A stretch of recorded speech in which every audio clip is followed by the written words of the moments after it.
Vamos retomar algumas conclusões importantes, então, para a gente sistematizar bem essa questão dos triângulos, tá? Então, em todo o triângulo, o maior ângulo se opõe ao maior lado e o menor ângulo se opõe ao menor lado, ou seja, eles estão em lados opostos. A gente viu ali no exemplo que nós sempre temos dois lados que compõem um ângulo e um oposto a ele. Então, o oposto ao maior ângulo é o maior lado, o oposto ao menor ângulo é o menor lado. Agora, retomando e ajustando, então, a gente pode classificar os triângulos quanto aos lados e quanto aos ângulos. Quanto aos lados, nós temos três tipos: escaleno, isósceles e equilátero. No escaleno, os três lados são diferentes. No isósceles, os dois lados são congruentes e a base é diferente. Observe aqui, os ângulos da base são congruentes nos isósceles. E aqui no escaleno nós temos três lados diferentes e três ângulos diferentes. No isósceles, dois lados congruentes e os ângulos da base são congruentes. E no equilátero nós temos três lados iguais e três ângulos iguais. O equilátero é o triângulo que a gente sempre sabe a medida dos seus ângulos, certo? Porque todos vão medir 60. Depois nós vimos que a classificação também se dá quanto aos ângulos. Então, o acutângulo, todos são agudos, todos menores que 90. Então, aqui tem um exemplo, 60, 80 e 40. O retângulo, nós sempre temos um ângulo reto. E o obtusângulo, um ângulo obtuso, ou seja, maior do que 90. Outra questão que é muito importante, gente. Lembrando, a soma dos ângulos internos de um triângulo é sempre 180. Nós já vimos isso ano passado, mas nós vamos retomar aqui o porquê que isso sempre é válido, porquê que isso sempre acontece. Observem o videozinho que eu preparei aqui para vocês. Então, vocês podem fazer esse processo no caderno de vocês também. Desenhar um triângulo qualquer, pintar os ângulos internos de cores diferentes, certo? Aqui ele vai fazer uma rotação para juntar esses ângulos, mas vocês podem rasgar os ângulos, cortar os ângulos e juntar os três. Observe que quando a gente junta os três ângulos, a soma deles é 180, ou seja, eles formam um ângulo raso. Por isso que a soma dos ângulos internos de um triângulo é sempre 180 graus, ok? Então, os três juntos sempre vão formar um ângulo raso, um ângulo de 180 graus. Bom, continuando então aqui o nosso estudo, vamos ver um exemplo. Ó, determine a medida desconhecida do ângulo e classifique o triângulo. Sempre que falar classifique o triângulo, não especificar se é quanto aos lados ou quanto aos ângulos, tem que classificar as duas formas, ok? Então, vamos lá.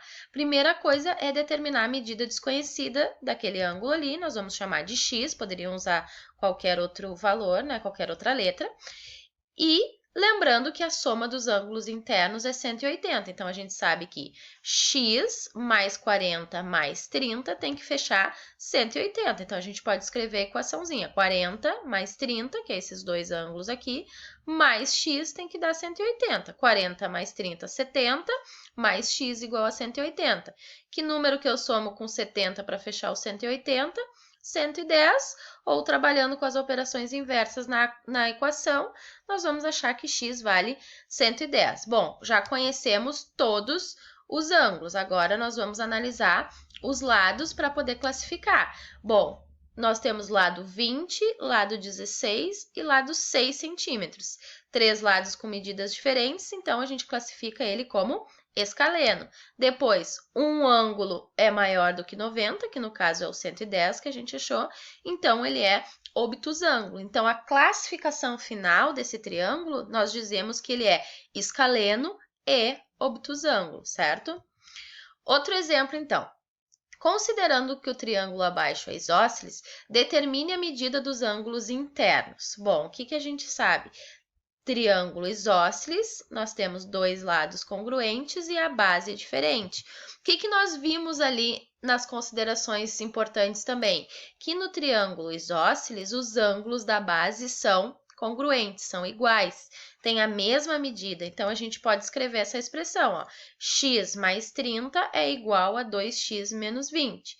Então, o que a gente vai fazer? Vai passar os números para um lado e as letras para o outro. Então, o que a gente vai ter?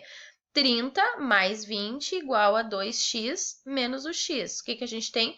Que o x vale 50. Bom, o x vale 50, mas o ângulo a gente ainda não sabe. A gente tem que voltar e substituir naquela expressão ali para achar o valor do ângulo. Então, nós vamos pegar aqui o ângulo A. Bom, o ângulo A vale x mais 30. Então, o x a gente descobriu que vale 50, mais 30, 80. Então, o ângulo A vale 80. Se os ângulos da base são iguais, o ângulo C também vai valer 80, porque eles são congruentes. Mas, se ainda quiser calcular para verificar, pode calcular, substitui o 50 naquela expressão ali, 2x menos 20, vai ficar 2 vezes o 50 menos o 20, 80. Então, ângulos da base serão iguais. Se a gente quisesse ainda descobrir o ângulo interno, o outro ângulo aqui, ó, o que a gente poderia fazer aqui? Ó, se a gente quisesse descobrir o outro ângulo aqui, ó, o que a gente tem ali? 80 mais 80, 160. Quanto sobra para o ângulo B? Então, a gente tem aqui o 80 mais 80, 180, 160. Então, o ângulo B vai ser 20 graus. Porque a gente somando os três vai ter que dar, ó, 20 mais 80, 100, mais o outro 80, 180. Então, o ângulo B vale 20 graus, ok? Bom, pessoal, as atividades propostas, então, para o estudo inicial dos triângulos são que vocês retomem e estudem, então, as páginas 3, 4, 5 e 6, destacando as informações importantes, colocando algumas observações que vocês viram no vídeo, vocês podem fazer no caderno, certo? Depois, fazer os exercícios 1, 2, 3 e 4 das páginas 6 e 7 do livro.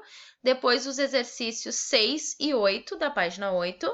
Depois, no caderno de atividades, página 34, exercício 1, 3 e 4, e página 36, exercício 8 e 9. Lembrando, qualquer dúvida que vocês tiverem, vocês podem postar lá no fórum de dúvidas, ou me chamar no chat, ou ainda enviar algum e-mail para mim, certo? Aqui eu deixo, então, mais um videozinho sobre triângulos, se vocês quiserem fazer um estudo complementar. Tá bom, pessoal? Abraços, saudades de todos. Beijinhos!